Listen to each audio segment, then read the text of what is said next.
All right, everybody, welcome to my official settings video here in Apex Legends Mobile. A lot of people in my live streams are constantly asking me what my sensitivity is, how I customize my HUD, which interface I use, and just a whole bunch of questions that I figured I'd answer all today in one condensed quick video. So to go through it, a lot of people ask me, Noah, how did you find your sensitivity? For those of you who are finding me for the first time here in Apex Legends Mobile, I previously played Call of Duty Mobile, and just, people were asking me how I converted my sensitivity. And the truth is I didn't. I just basically kind of tweaked my settings to the point where it got close enough to something that felt comfortable for me. And then at that point, I just made fine minor adjustments in game and also just got used to the sensitivity over time. Now, I will say the most important thing for me personally is playing on fixed speed acceleration mode. And again, personally, I prefer fixed speed just because it gives more consistency when aiming. So essentially what speed acceleration does is when you move your aiming finger, thumb, whatever, across the screen at a certain speed, it's going to actually increase your sensitivity. So aiming slower actually gives you a lower sensitivity, while like flicking really quick to a side is going to give you a faster speed.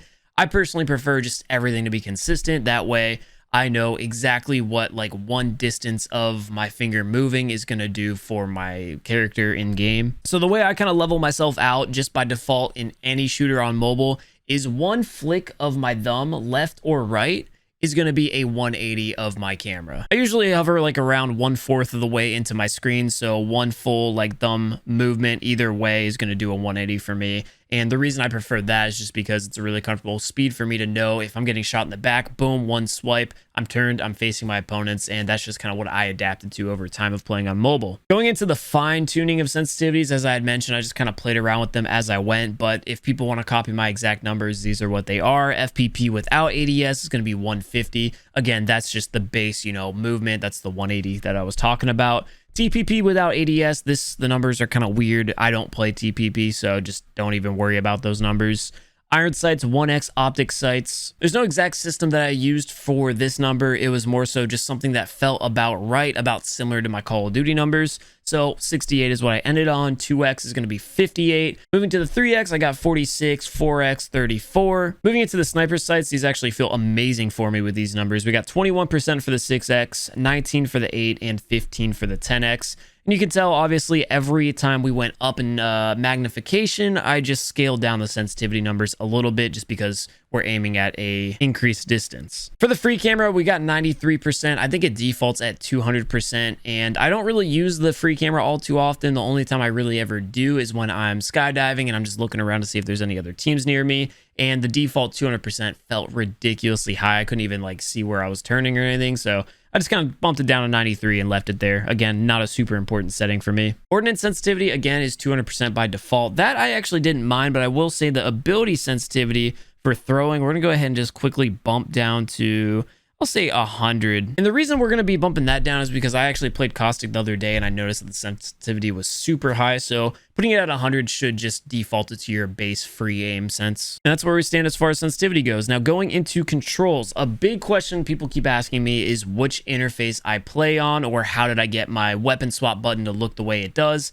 And the answer is control interface 2. When you start the game for the first time, you have the option to pick between the two, and it doesn't really describe, in detail what the difference is. So in control interface 1, you see my weapon swap button right here. That's how it looks. It's basically all in the same button. You tap your gun, it swaps. You tap that little arrow and your fists come out. You can run with melee, or you could just hold down on the weapon symbol. Now, as far as control interface 1 goes, with this HUD, you can see right here at the bottom that you do have two different weapon options. So you just go ahead and click between the two that you want that way. Besides that, there's not really too much difference between the two interfaces. Now, as far as my HUD goes, again, big question. I personally play 5-finger claw. That's going to be 3 on my right side, 2 on the left. And this is the interface that I use here for my HUD. And because I'm sure this looks very confusing for a first-time viewer of probably mobile HUDs, or just someone who maybe plays with a different style, I'm going to break all this down. Starting with the left hand, all I do with my left thumb is use my movement stick. That's literally just going to be the movement for my character. Then my left index finger is going to press this button right here, which is my fire button, throw grenade button,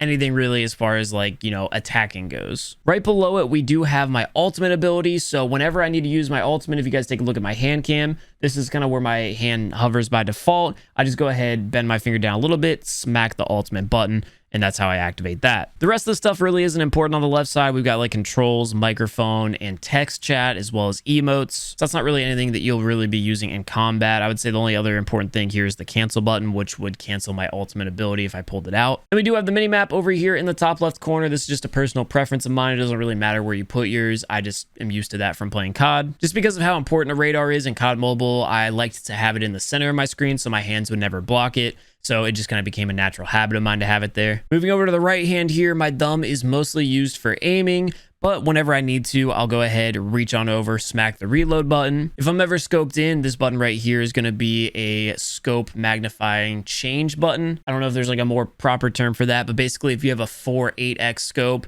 tapping that will change it between 4 and 8, or the example here, 4 and 2. If I'm going to swap weapons or swap to my melee, I do just reach on over with my thumb to the middle of my screen and tap that button right there. Again, because I'm on control interface 2, everything's worked together in that one button. Whenever I'm in front of loot or a loot box, this button pops up right here, which is going to be my loot interface button. Again, I use my right thumb for that, or sometimes my middle finger, depending on which item I'm reaching for. Moving on to my right index finger, this is going to hover around and actually press a good bit of buttons. I've got my crouch slide and jump buttons all together right over there, and then I do use the door open button kind of in like a little triangular formation here. They're just all so close together, it makes it really easy for me to go ahead and do a little slide jump, and then if I'm running by a door, I just reach over, tap that button. Again, pretty simple. My right index also does reach on over and use my heels. Now, the reason I actually opted to use my index finger for this instead of my thumb, which is what I used to, is because I do find myself using the scroll wheel option a lot on heels. So I'll end up holding down my finger on screen like this, and then I'll just end up dragging in the wheel, whichever heel I'm trying to do. And I've just noticed that's the fastest and most efficient way for me to do that, because my thumb is still open and available for me to go ahead and turn around and, you know, keep my movement going in whichever direction I need to do. Then above my heels, I do have my ping button, which is just going to allow me to tag enemies again while being able to freely aim around. To the right of that, we do have our tactical ability button. Now, this is something that I'm going to be pressing a lot, so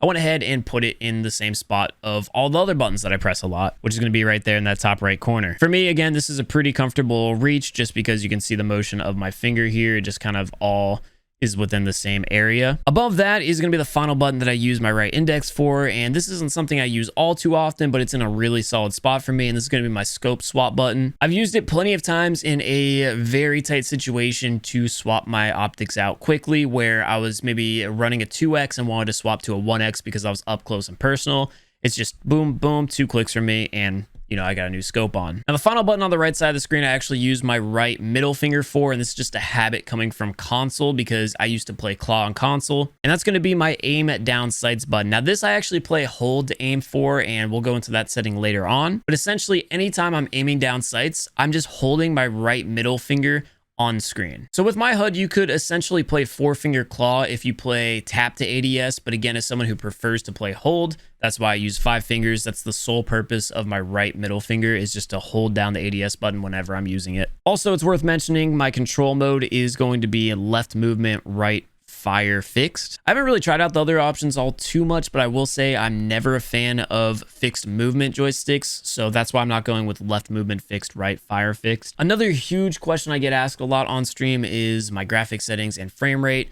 This is them here on screen. Now, I play on Ultra HD because my iPad does have the ability to do that. I play on the 2021 M1 chip iPad Pro 12.9 edition. So this is like the top end device iPad that you can play on. And even so, I still only play on Ultra HD just because whenever I'm doing long sessions of gameplay, I don't want my iPad to either drain the battery or get too hot. So these are the settings that work perfectly for me. I will very, very rarely have frame rate drop. And the only time I ever do is like if I have 10 caustic smokes at end zone while a wraith portal is going off and the zone is completely collapsing on us with like 10 people left. So it doesn't happen often, but I will say there has been one time where just regular gameplay has lagged my device, and that was the one time I didn't have a little desk fan on my device. This little guy right here is a lifesaver. It was like a couple bucks on Amazon, just a little desk fan. Again, I always have that blowing on my iPad when I'm gaming, and because of that, I haven't had any issues. But I recommend you play on whatever graphic quality your device recommends you. As far as what my ultra frame rate offers, that's going to be a solid 60 FPS. I know there's a certain amount of devices out there that actually rock 80 FPS. Mine personally is going to be 60. Now, I do play with adaptive smoothness off just because I heard that having it on will sometimes cause your device to just go down on FPS for no reason. So personally, I just lock mine in at 60 FPS, and if it ever needs to drop, then it will. My FOV is going to be max in both FPP and TPP just because I always like to have a max FOV in any game I ever play. I've been playing on the classic graphic settings since the game came out, but maybe I'll try other options in the future. But as of now, these are just kind of the settings that I have. I haven't really played around with these all too much. So as far as settings go, everything here is still default for my device. For gameplay settings, most of these are going to be set to default, but there are a few things that I changed. Joystick triggers auto run. Personally, I turned that off because I do not like auto run. For me personally, one, it looks really bad on screen for content, having that little auto run icon. It's just a personal preference. But two, I just don't like when I lift my finger off the screen and my character's still running. I like to just know whenever I take my finger off. That's it for movement. Crouching controls, I play with tap, slide, jump, classic. I turned off use the crouch button to rotate camera. Any option that rotates your camera for me besides, again, my default aim, I usually take off. So that explains why we have the jump button to rotate the camera off. For those of you who don't know, basically if you're pressing one of those two buttons, when you have it enabled, that allows you to move around your camera while holding down like the jump or crouch button. For me, again, it just adds inconsistency because I do play multiple fingers, so I just turned those off. Climbing control, I have set to classic. Climbing prompt, I have off just because I don't need any extra things on my screen. Zipline settings here, I've got riding on zipline modes off just because I have a zipline button that pops up, so I don't need to double tap my jump button or just single tap it. Doesn't matter. Everything else I have off just because, again, I don't need excess things popping up on my screen besides assisted zipline floor landing. I'm gonna keep it real, I have absolutely no idea what it does, but it sounds helpful, so I just leave it on. For items, I've got smart health item recommendation off because, again, I don't want excess buttons popping up on my screen, and I'll typically pick whatever heal I feel is best fit. Continuously use health and shield battery options are both off, and for this reason is because I just, again, will pick whatever health I feel is fit for the situation I'm in. So by turning them off, I basically ensure that if I'm in one of those clutch situations, I don't have to press my cancel heal button before being able to fire back. Just as soon as whatever heal I pop is ready to go, I'm back into action. For pickup options, I have taking damage automatically closes my death box on, just so if I'm ever being shot, boom, I'm immediately focused on whatever I'm getting shot by. Switch item mode is on tap instead of holds. I do play with auto pickup on just because I do feel like it's extremely helpful in this game. And auto pickup interval is set to short, which I feel like everybody should have. And then here's something that I do that a lot of people don't, and that's when pickup list is closed, auto pickup does not stop. And because my auto loot is set to what I want it to be set, it's typically more useful for it to always just be picking up. So basically, I can close out the loot tab, and if I walk over something that the game thinks I need, it will still grab it for me. So because of this setting, I basically never miss an item that I need just because my tab wasn't open. Moving to ping options here, I've got auto ping enemies on and auto ping items on. These are both extremely helpful, so there's no reason to really turn them off. For operations though, I do have double tap the screen to ping off just because I found myself accidentally double tapping parts of the screen and pinging stuff randomly. And then I do have enable quick ping wheel just in case I ever need to do a command quickly. Battlefield info, I believe, is set to default, but we do have minimap rotation off. Map radar alert is on, and nobody should play with that off. It is a huge amount of information that's given to you. Basically, on your map, if you hear a gunshot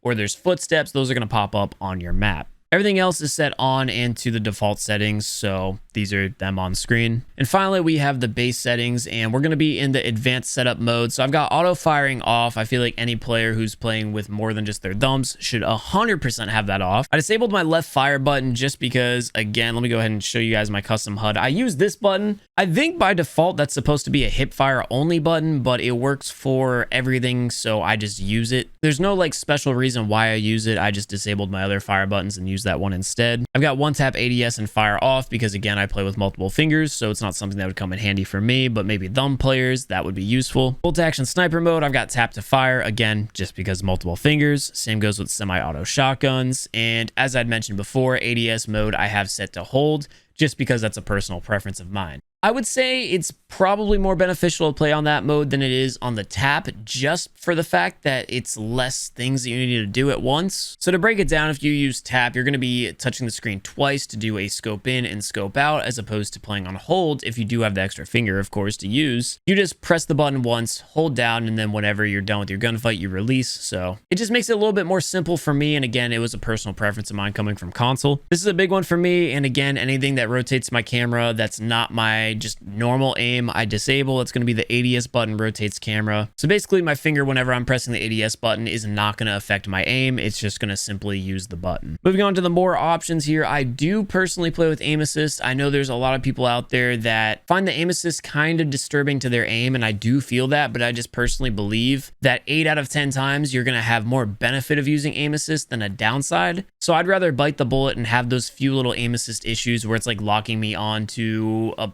spot behind a player up close, or maybe my sniper is not allowing me to lead my shot, just because overall it's going to be more helpful to me than it is hurtful. Third person perspective optic, I have not messed with because again, I don't play TPP, but it's set to classic. I do think I might change it to shoulder mode if I do a TPP gameplay, just because I feel like that would be pretty cool, but again, just doesn't apply to me. I did set auto open doors to off because again, I like to press the button myself just because doors are actually super important in this game. There's times where if you're being chased by an enemy, you can actually close a door in their face and then just sit behind the doors and they actually cannot open them. They have to break them down. So you can do something called door holding, which will allow you to heal up in a fight while an opponent has to break down the door. Very clutch mechanic, and I feel like it's probably very difficult to do if you play with auto open doors, so that's why I have it set off. Moving over to auto open chest though, I do have that on just because it has no downsides of being activated. All it really does is open any canister you find automatically, which is just kind of helpful. Weapon auto cycle on empty. Again, this is something that could be useful if you're shooting a player mid gunfight, you run out of ammo and have none in the reserve.